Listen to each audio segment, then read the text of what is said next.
দর্শক আপনারা কিন্তু দেখতে পাচ্ছেন যে ধীরে ধীরে কিন্তু আরও ভয়াবহতা ধারণ করছে এবং আমি যদি আপনাদেরকে দেখাতে চাই আবারও কিন্তু আসলে সেই আগের মতো ছোটাছুটি বা পরিস্থিতি রয়েছে এবং এবার কিন্তু আপনারা দেখতে পাচ্ছেন আগুনটি কিন্তু ধীরে ধীরে যেই আমদানি করগো যে কমপ্লেক্স রয়েছে সেটিতে কিন্তু আসলেই ভয়াবহতার যে একটি দৃশ্য সেটি কিন্তু আপনারা দেখতে পাচ্ছেন। ভিতরে কাউকে যেতে দিচ্ছে না,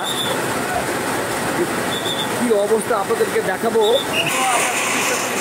25-30টার মতো ইউনিট কাজ করছে, কিন্তু এই 2টা 18তে যে আগুন লেগেছিল এরপর থেকে কাজ করছে। এখন নেবার কোনো কিছু সম্ভাবনা আছে বা এরকম কিছু কতক্ষণ লাগতে পারে বলতে পারেন?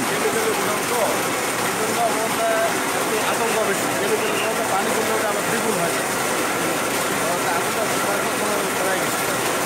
মানে কতক্ষণ লাগতে পারে তার নির্দিষ্ট টাইম বলা যাচ্ছে না। আগুনটা আস্তে আস্তে কাছ থেকে ওই হাজি ক্যাম্পে আমরা ওই জায়গাতে কাজ করি, ওই দুয়ার দেখতেছি আমরা উঠতেছি। আমরা মনে করলাম কি আমাদের প্রজেক্টে কি আগুন চলবে, এই দ্রুত আমি চলে আসলাম। আইসা দেখতেছি ওই সাথে সাথে আমাদের এখানে সেনাবাহিনী ছিল, ওরাও আমাদের আগে পিছিয়ে বের হয়েছে, দ্রুত বের হয়েছে। সবার আগে এখানে সেনাবাহিনী আসার পরে ওই ফায়ার সার্ভিস আস্তে আস্তে আস্তে আস্তে আসা শুরু হয়েছে। 1 ঘন্টা পরে ওরা কাজের সিদ্ধান্ত। আগুনটা লেগেছিল কটার দিকে? অনুমান 2:30 দিকে। 2:20 মিনিটে এখানে অবস্থান করছে। না, আরো পরে হবে। 2:20 মিনিট আরো পরে হবে অবস্থান করেছে। আগুন দেখেই আমরা ওখান থেকে চলে আসছি। আচ্ছা, আপনি কি ভিতরে যেতে পেরেছিলেন?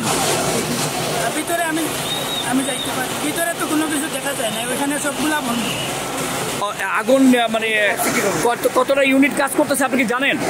ওই সাইটে লাগছে, ইউনিট কতগুলো আছে ওইগুলো আমি আপনাকে টোটাল বলতে পারবো না। অনেক ইউনিট আসছে। আগুনটা লাগছে কিভাবে? আগুন কিভাবে লাগছে ওই গেটে একটু লাগছে, আর ওইখান তো আস্তে আস্তে আস্তে আস্তে সব দিকে ছড়িয়ে পড়ছে। ও, প্রথম আগুনটা লাগছে গেটে, কেমিক্যালের গেটে? না, কেমিক্যালে পরে আসছে, ওই সাইটে লাগছে। ওই যে মানে কাস্টমসের ওই খুব সাইডে দিকে লেগেছিল আগুনটা, ওই সাইডে লাগছে। লাগার পরে আস্তে আস্তে আস্তে আস্তে এই 3 নম্বর গেট হইলো কেমিক্যালের। হাজার কোটি টাকার কেমিক্যাল এখানে, সারা দেশে যে কেমিক্যালগুলো যায় ওই কেমিক্যালগুলাই ছিল এখানে, সব পুরের ছাই হয়ে গেছে। দর্শক আপনারা কিন্তু দেখতে পাচ্ছেন যে ধীরে ধীরে কিন্তু আরও ভয়াবহতা ধারণ করছে এবং আমি যদি আপনাদেরকে দেখাতে চাই আবারও কিন্তু আসলে সেই আগের মতো ছোটাছুটি বা পরিস্থিতি রয়েছে এবং এবার কিন্তু আপনারা দেখতে পাচ্ছেন আগুনটি কিন্তু ধীরে ধীরে যেই আমদানি করগো যে কমপ্লেক্স রয়েছে সেটিতে কিন্তু আসলেই ভয়াবহতার যে একটি দৃশ্য সেটি কিন্তু আপনারা দেখতে পাচ্ছেন এবং সামনের দিকে কিন্তু এখন আসলে কিছুক্ষণ আগেই 1 মিনিট আগেই কিন্তু আমরা দেখেছিলাম যে সামনের দিকে আসলে কোনো আগুনের যেই অগ্নিকাণ্ড সেটি কিন্তু ছিল না। এখন কিন্তু আসলেই সারা কয়েকটি ভবন জুড়েই কিন্তু আগুনের যে শিখা সেটি কিন্তু ছড়িয়ে পড়েছে এবং আসলেই এ পর্যন্ত আমরা যেটি জানতে পেরেছি যে ফায়ার সার্ভিস প্রায়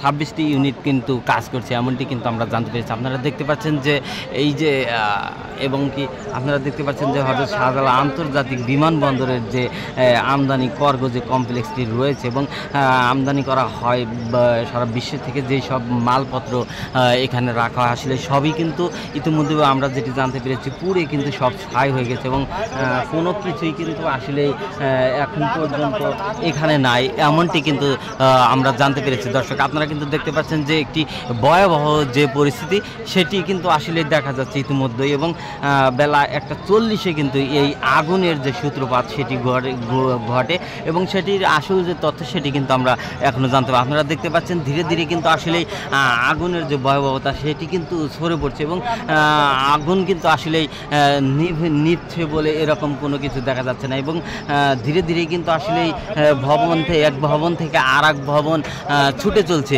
যেরকম আমরা যদি বলতে চাই যে অন্য কিছু যে এক ভবন থেকে আর এক ভবন কিন্তু ছুটে চলছে, এমনটি কিন্তু আমি যদি আপনাদেরকে দেখাতে চাই যে এই এয়ারপোর্টের ভিতরের যে দৃশ্য আপনারা দেখতে পাচ্ছেন, সেই দৃশ্যও কিন্তু আসলে এই যে ফুটে উঠছে সেটি কিন্তু আপনারা দেখতে পাচ্ছেন। এবং অন্ধকারের জন্য কিন্তু আসলেই বেশ কোনো কিছু দেখা যাচ্ছে না। আপনারা দেখতে পাচ্ছেন যে ওই যে দেখা যাচ্ছে যে বিমানগুলা সেগুলা কিন্তু পর্যায়ক্রমে সাইডে রয়েছে। এই ছিল দর্শক আমার কাছ থেকে হযরত শাহজালাল আন্তর্জাতিক বিমানবন্দর আমদানি কার্গো কমপ্লেক্সের সামনে থেকে। পরবর্তী আপডেট জানার জন্য আমাদের সাথেই থাকুন।